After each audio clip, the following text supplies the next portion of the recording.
ये तकरीबन 5:30 से 6 बजे के दरमियान ये वक़ूआ हुआ है। तो जब 9 बजे ऑफिस बॉय आया तो उसने फ्रेंचाइज़ खोली, तो उसने देखा कि दराज वगैरह टूटे हुए हैं।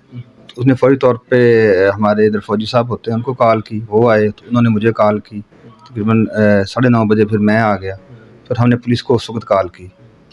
ये तकरीबन 4.5 लाख रुपए का नुकसान हमारा हुआ। नगद कैश ले गए, मोबाइल वगैरह हर चीज़ वो नहीं ले, कोई मोबाइल नहीं ले गए, मोबाइल इधर छोड़ गए। शहर में 3 वारदातें हुई हैं। पहले हमारी हुई, इसके बाद ये एक फार्मेसी उस पे हुई है, उसके बाद आड़त पे हुई है।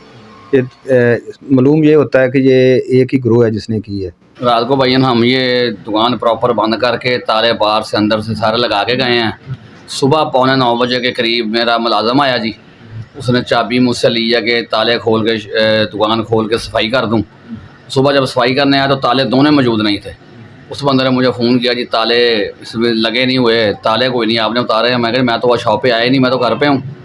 जब मैं शॉप पे आके यकदम देखा तो ताले वो साथ ले गए थे और अंदर हमारा दोनों कैबिन के ताले तोड़ गए। सेफ वगैरह की चाबियाँ वो मेरे पास होती हैं, वो आगे सेफ भी तोड़ के चले गए और उसमें से तकरीबन 1 लाख रुपए नकदी थी तो वो साथ ले गए।